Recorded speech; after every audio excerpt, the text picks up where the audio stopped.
Alors, mes chers amis, il y a une question qui m'a été posée énormément de fois au sujet du Eruv Tafshilin. Imaginez une personne très organisée qui a déjà préparé toute la nourriture de Shabbat mercredi. Et donc elle se dit, quelle est la raison pour laquelle on a demandé de mettre un Eruv Tafshilin? C'est pour pouvoir cuisiner de vendredi à Shabbat. Cette personne dit, moi je suis complètement organisée, ma nourriture est complètement prête.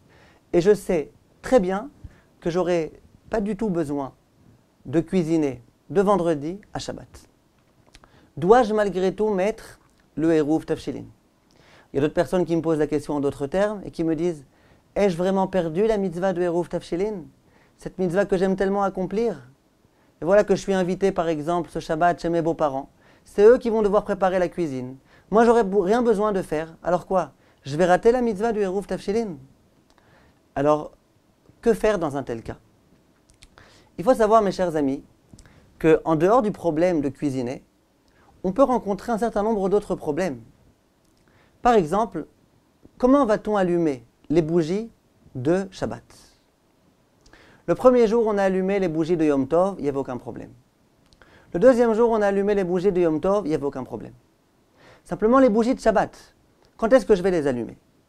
Si j'attends qu'il fasse déjà nuit, vendredi soir, Shabbat est déjà entré, on n'a pas le droit d'allumer des bougies pendant Shabbat. Alors quand je vais allumer, quand c'est encore Yom Tov, on n'a pas le droit de préparer de Yom Tov pour Shabbat. C'est d'ailleurs la raison pour laquelle on a préparé le Eruv Tafshilin, pour pouvoir cuisiner de vendredi pour Shabbat, de Yom Tov pour Shabbat. Comment je vais allumer mes bougies de Shabbat?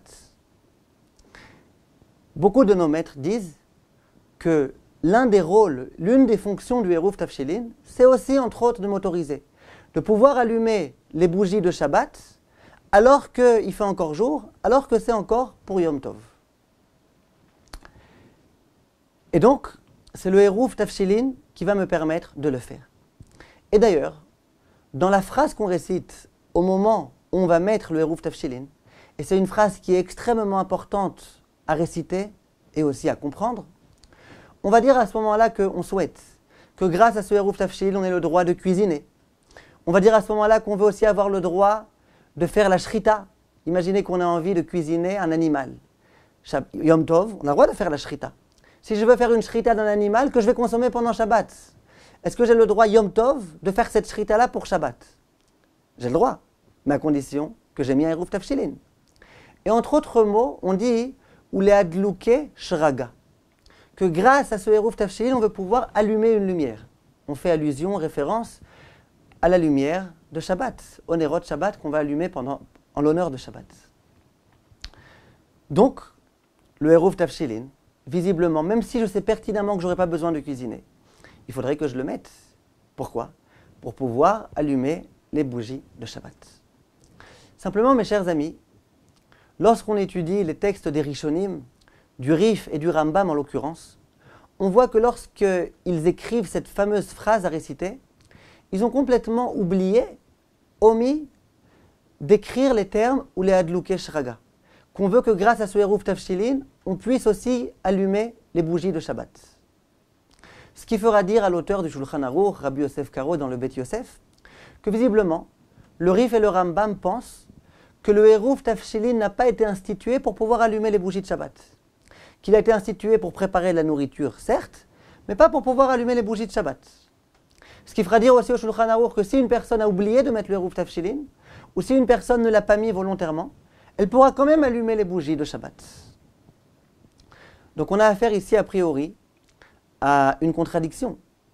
D'autre part, ça veut dire, on a la coutume de se reposer sur le Eruv Tafshilin pour allumer les bougies de Shabbat. D'autre part, on voit que deux grands décisionnaires, le Rif et le Rambam, disent qu'il n'y a aucun rapport entre Eruv Tafshilin et l'allumage des bougies de Shabbat. Pire que ça, le Shulchan Aruch écrit de façon explicite qu'une personne qui n'aurait pas mis le Eruv Tafshilin aurait malgré tout le droit d'allumer les bougies de Shabbat. Donc a priori, on voit que ce n'est pas très grave si on n'a pas mis le Eruv Tafshilin, qu'on peut quand même allumer les bougies de Shabbat. Donc on voit que le Eruv Tafshilin n'a pas été institué a priori pour les bougies de Shabbat. Donc j'en reviens à ma question.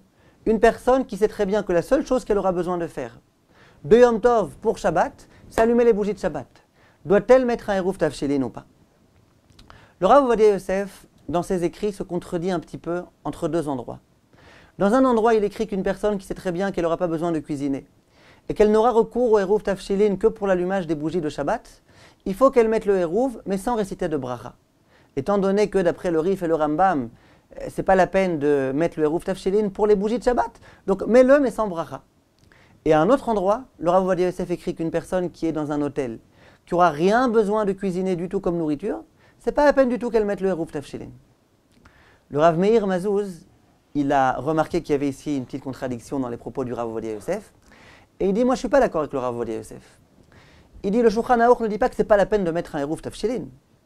Il dit que si jamais tu n'as pas mis de Eruv Tafshilin, tu peux te reposer sur les décisionnaires qui disent que ce n'est pas la peine et allumer tes bougies de Shabbat.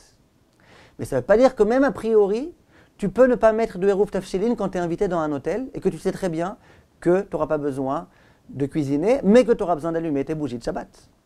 Donc, alors que le Rav Ovadia Yosef, a priori, se contredit un petit peu, dans un endroit il dit de mettre le Eruv sans bracha, dans un endroit il dit que ce n'est pas la peine de mettre de Eruv du tout, le Rav Mazouz dit que c'est nécessaire de mettre un Eruv. Si on ne l'a pas mis, on pourra allumer les bougies, mais qu'a priori, il faut le mettre sans réciter de bénédiction.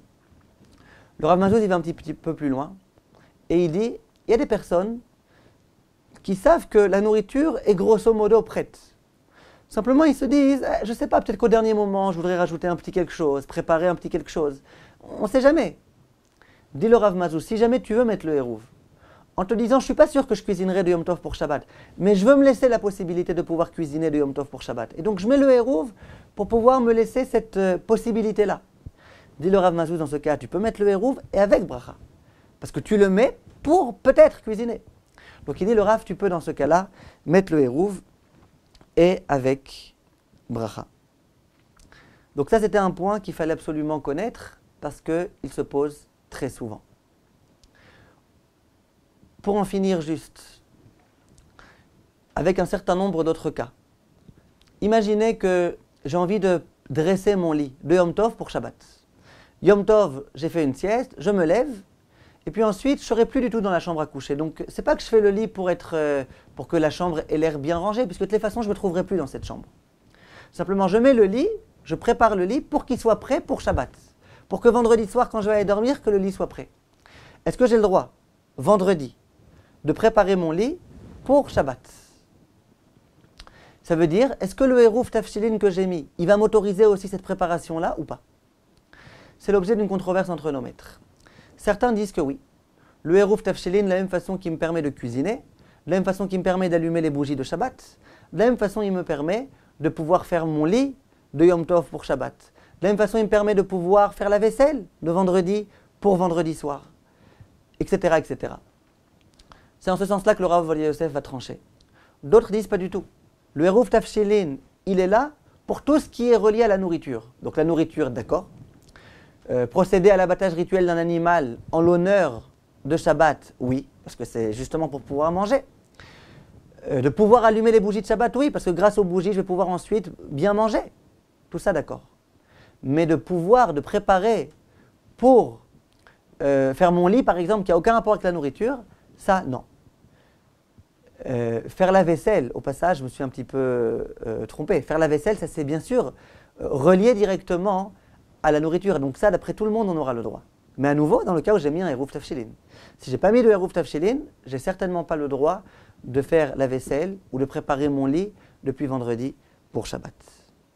Voilà, Kol Tov mes chers amis, et à bientôt.